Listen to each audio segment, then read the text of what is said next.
Welcome to Parsley Hay. These are the adventures of the Neighbourhood Watch.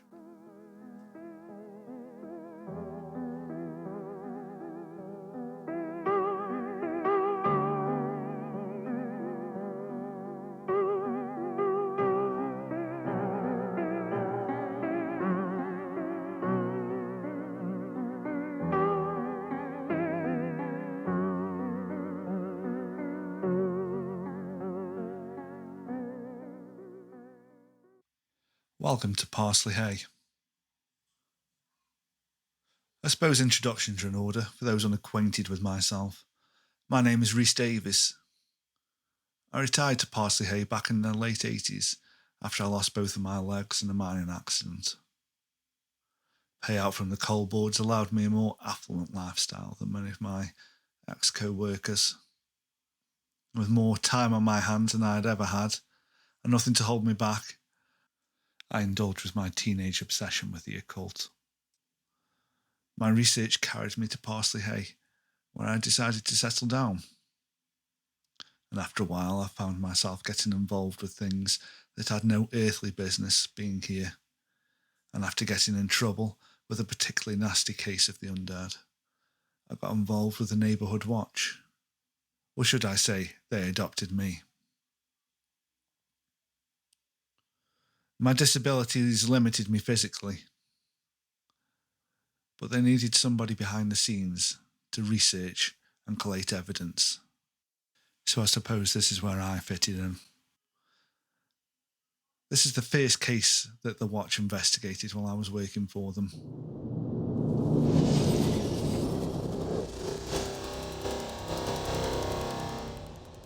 The new owners of the Virgin Queen pub had plans.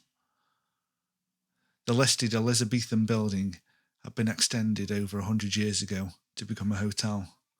However, the interior work was never finished. The Johnsons' plan was simple. Renovate the hotel side of the business and profit off the small but steady trickle of tourism. Moving from a 3-bedroom terraced in Battersea, London, to the self-proclaimed most haunted pub in England, in the Peak District, might not be the huge leap you might expect, once you consider their family history. The date is the 13th of February 1995. Shirley and Robert Johnson are showing a group of tourists around on their weekly ghost hunt. Another part of their business plan. Lit only by the torches of the tourists, the corridors and rooms of the hotel are certainly putting the creeps on everyone. As the group moves into a cold pocket of air, Janice Alroy of Boston, Massachusetts, gasps as she sees a small figure run from one room into the opposite, 20 feet ahead of her. Well, looks like Shirley's putting a show on for us tonight, ladies and gents. As the group approaches the doorway that Ginny ran through, they find it closed. Shirley gingerly pushes the door open. The room's empty except an ancient metal bed frame sitting in the middle of the room. The group enters, torchlights flashing quickly on all surfaces. Ginny, can you hear us? Give us a sign. Nothing. After a few minutes of agonising silence, the group leaves the room. Last in the queue to leave is Janice Alroy. The door slams shut in her face. She screams, and at the same time is lifted off her feet by an unseen force and thrown through the wall into the corridor with her husband and friends standing mouths agape. Janice's eyes flutter briefly before she loses consciousness, and everything turns black.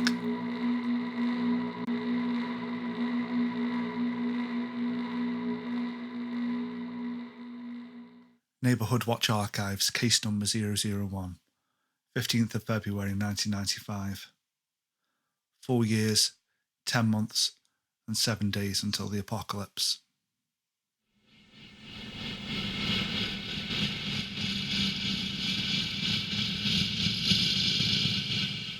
find myself in the luxurious surrounds of the smoking lounge in the Lockhart Hotel.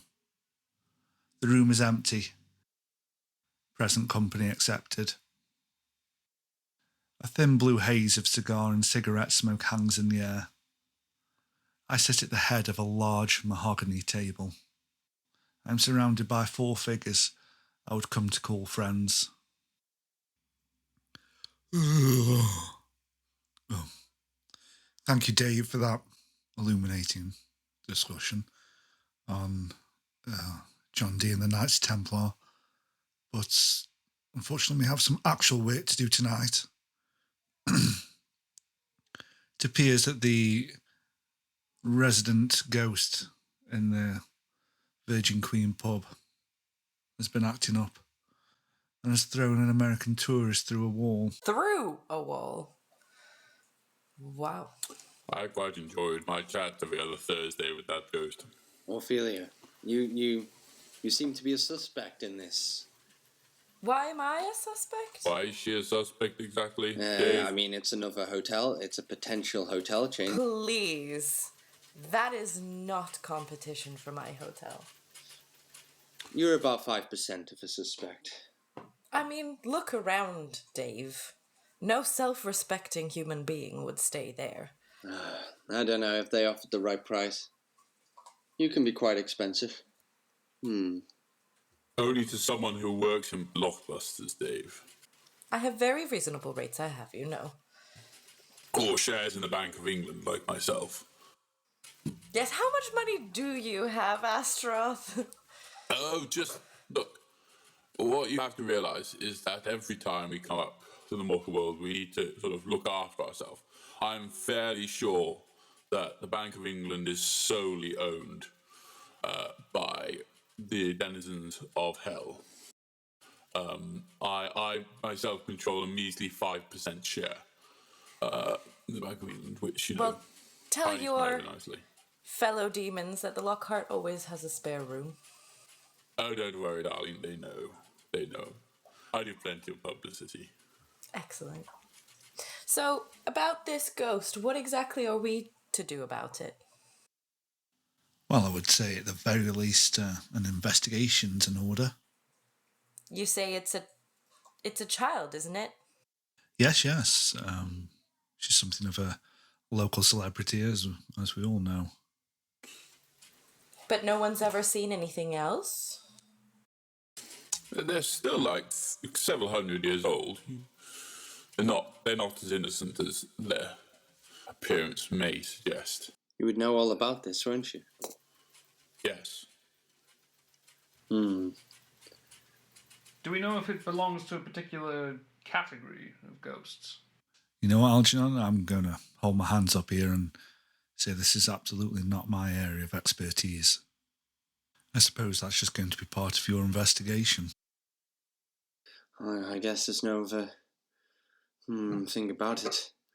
It sounds like a ghost that's been dispossessed, maybe, possibly due to the new extension. They could have, I don't know, angered it in some way. Have you seen Poltergeist? No. What, the movie? Well, Dave should know all about it. Yes, I've seen some. You know, yes, kind of. Why? Well, it rings some bells here, don't you think? Or it could be that they possibly buried on an ancient Indian mound. Are there Indians here in England? I know that can be quite a lot of trouble for us Americans, but here? Gandhi came over a few times. I think there was a conspiracy that he brought over quite a few, started an ancient cult that were in the Peak District. It's possible. Dave, just quickly clarify something with you. First of all, Gandhi, my man, he's down there with us. He just did such great work on our behalf. And second of all, you do realise that when it says ancient Indian burial ground, it typically refers to Native Americans. Yeah, they really don't care about burying on them. Honestly, that is not. Most of them believe in reincarnation. They are always so surprised when they turn up downstairs. It's amazing. They say, don't I get to go around again? I go, no. I suppose. I mean, yeah. Maybe a more deeper cult then. If this ghost get caught there, I don't know. It was a long shot, but yeah, no, it could have been. Either they've angered a ghost by knocking down a specific supporting wall. It could possibly be angry at the lack of completion of the extension, you know. These ghosts like to spread themselves out, and the fact is, there's no one actually in that half of the building. It's a damned waste, really. Well, I, for one, am happy to go and heckle their property value. I mean, their whiskey tastes like piss, so I have no problem with burning it down to the ground, if that's what you're talking about, Ophelia. We're not going to be burning anything down to the ground, Astaroth. That is definitely off the table. Oh, but darling, I haven't burned a good barn in a very long time. Look. I think the last time I did a good burning was when I knocked that lantern over in that bakery in London. That was the last time I saw a really good fire, apart from the ones we have in hell. But those don't count. Yes, I've read about that one in the scripts during my training. Good job on that one. It was supposed to happen. Yes, I was rather pissed off. Like, 6 people died. You set fire to the capital city and 6 people died. I mean, what are the chances? Right. Should we perhaps find out what this ghost is up to before it harms anyone else? Right, Algie, to the car! Yes, demon. And with that, Astaroth raced to Algernon's car, and Ophelia and Dave took a stroll to her Mark 6 Rolls-Royce Phantom. Waiting by Algernon's car, Astaroth waited patiently for the door to be opened for him, before bursting into the passenger's side, putting on his favourite tape and lighting a huge cigar. Thank you, darling.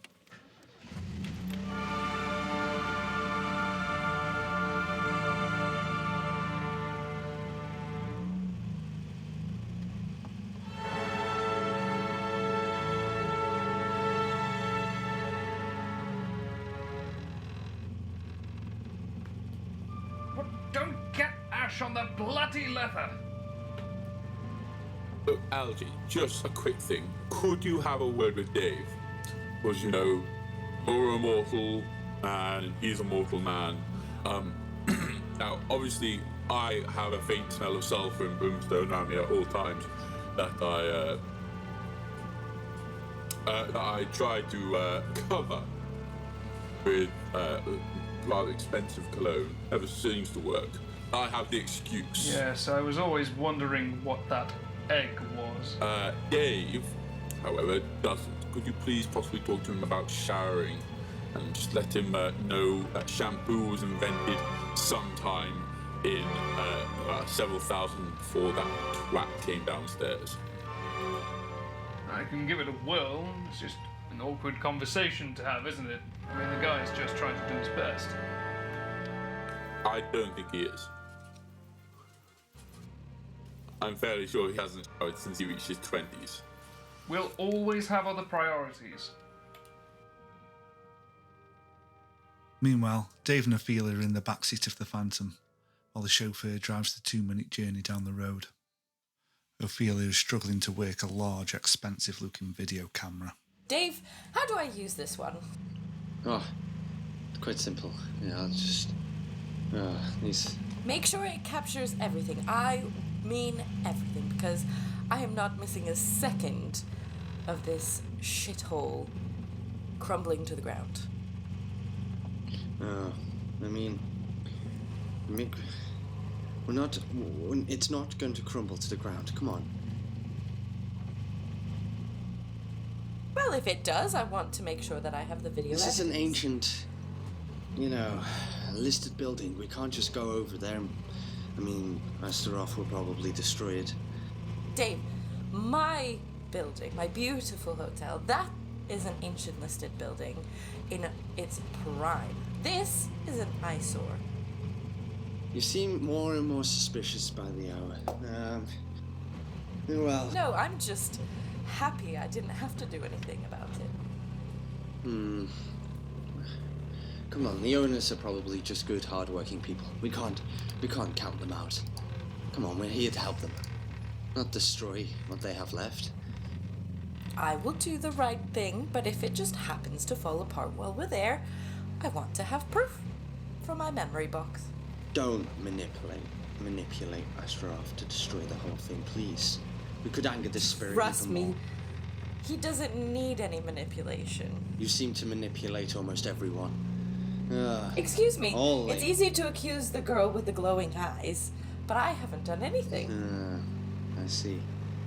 That's how you got your late husband. But yes, anyway, just please.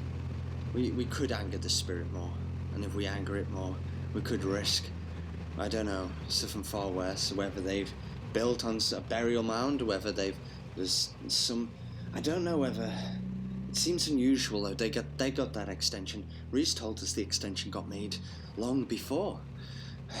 Why would it just come out now? Normally these disturbances happen when you disturb the building itself. Have they started renovations? I don't know, did they move something inside? Sometimes it could be an object they're attached to. It seems unusual. Is there a connection to the stone circle nearby? Is there a ley line that just goes down the road that connects to this? And maybe it's a down the road. I don't know. It's a long shot. Oh, my head is buzzing with so Excuse many me. different theories. Are you guys going to just sit in the car all afternoon? Say cheese! Ophelia snaps a picture of Astaroth with another expensive-looking camera. Outside of the Virgin Queen, Ophelia, Dave and Astaroth head in. Algernon falters. You go on ahead, I'll hang back for a minute. I've got a phone call to make. You calling the order? I'm calling who I'm calling. Never you mind, Astaroth. Don't pry. Tell Basil I said hi. Yeah, okay. Thank you. Algernon crosses the road over to a red phone box.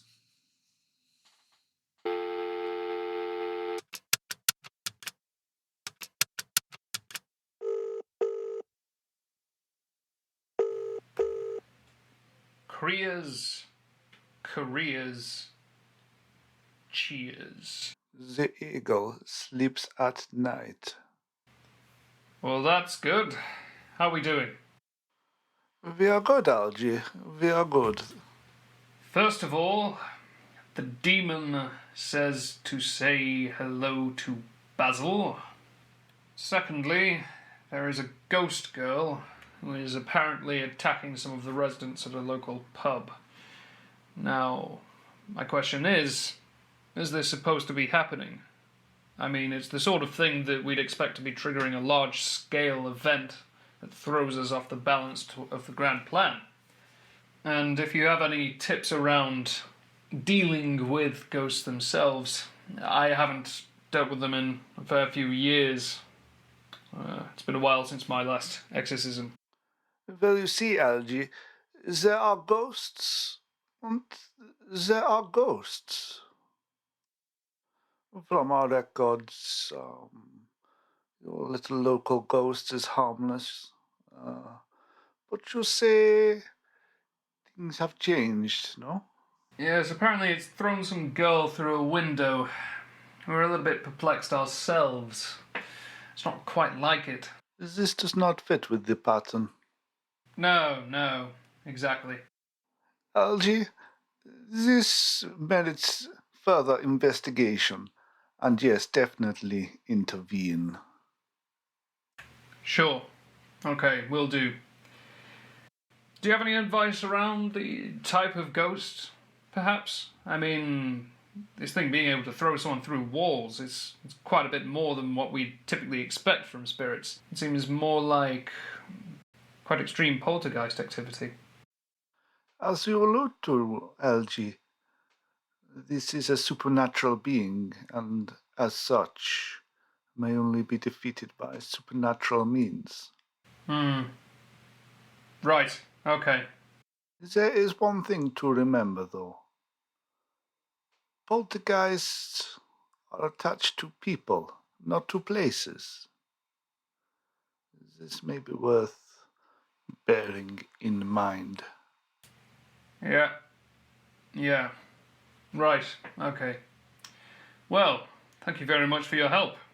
I shall catch you on the next one. Inside the Virgin Queen, Ophelia approaches Shirley. Excuse me, darling. Would you be able to fetch the owner for me? Well, you're looking at her. Excellent.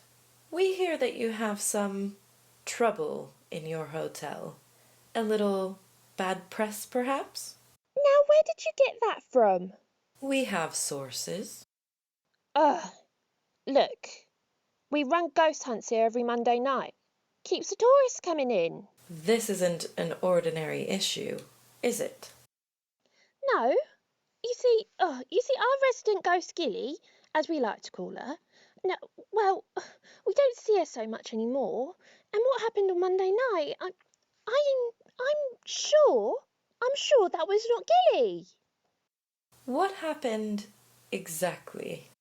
Well, we were coming towards the end of the ghost hunt upstairs, and well, this sounds bonkers to say, but one of the American tourists got lifted off her feet and thrown through a wall. Did she survive? Oh, yes, cuts and bruises and all that, but she'll live. If you don't mind me asking, why is the ghost called Jilly? Because that's her name, Dave. Oh, it's just a little pet name we've given her. Just makes it a bit more bearable, you know. When you're living with a ghost, if you give it a name, it makes it a bit less scary. Has anyone tried to speak to Jelly? Oh, we have had psychics and mediums in. She's just not the most talkative. Indeed. What's the age of this ghost, if you don't mind me asking? Like, what does it look like? A child? A teenager? A young girl? Well, she's always appeared as a young girl. Maybe 6 or 7 years old. Would you mind if I borrowed one of your rooms to see if I could chat to her? You could try one of the meeting rooms upstairs. What is the room that this guest got attacked? Would you be able to show me? Look, it's coming up to last orders. Mm-hmm. Let me get rid of this slot and I'll take you up. Oh God, 8C. Excuse me. Right. Last orders. Shit, they're still in class. I left them doing lines. Quick. I need to get to a phone. And with that, Astaroth bolts out of the bar and bumps into Algernon as he's making his way in. Demon, where are you going? 8C. My bad. I have left them writing "Hail Satan" lines until they got to the end of their booklet. Don't know that I possess the booklets to have infinite pages. Definitely meant to let them off when school finished, but that was 8 hours ago now. And they're good boys; they'll still be there. So I possibly need to just use the telephone. Yes, go quick. I wish don't need to be that quick. Just, fairly quick. Well, go quicker than you are. Could I have a dirty martini while you're at it? Oh, a martini.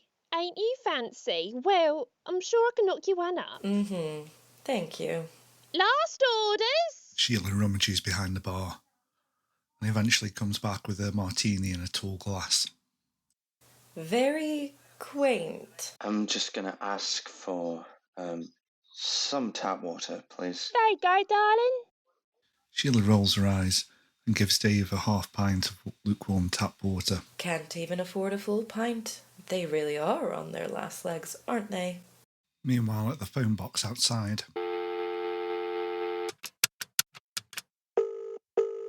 Hello, operator. Yeah, operator, please, can you get me Don D's? Please hold. Thank you. Hi, it's Mr. Roth here. Can you please put me through to, well, actually, can you get a representative from Class 8C? Tell you what, can you see if Damien's still around, please? Hello, Mr. Roth. Oh, yes. Please hold. Damien! Damien!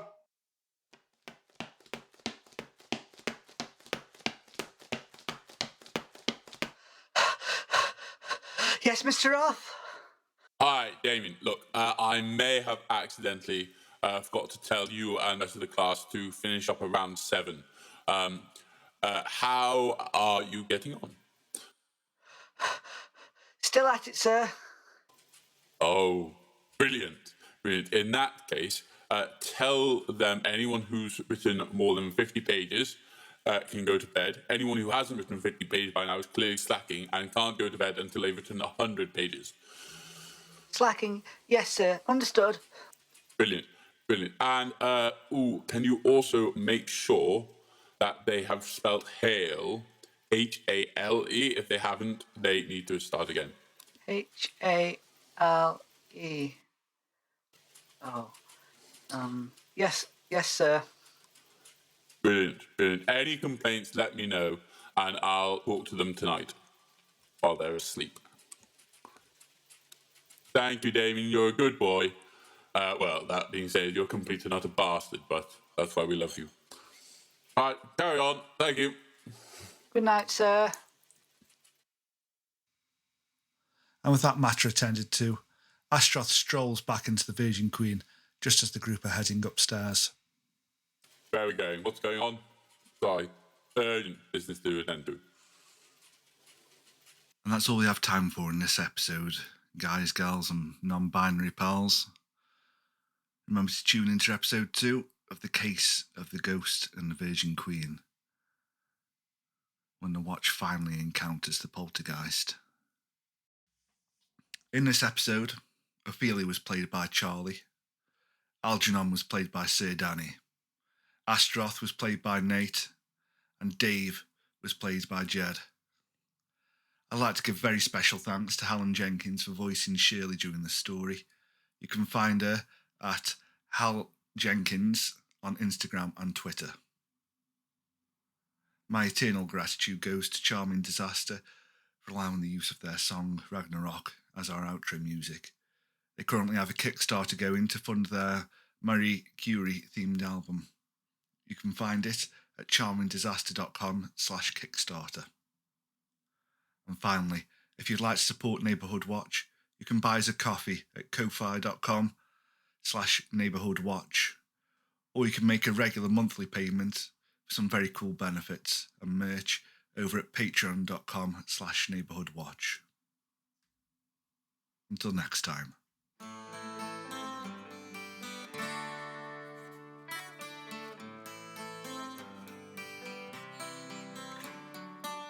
Maybe the world will fall apart. Maybe the crows will come and peck away your heart. Maybe the wolves will eat the moon and the sun. And we won't have to face the consequences of the things we've done.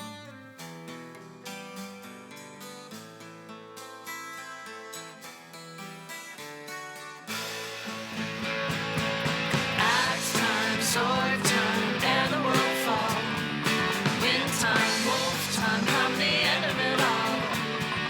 Nearly doomsday, just look at the clock. Ticking down the minutes until Ragnarok, Ragnarok.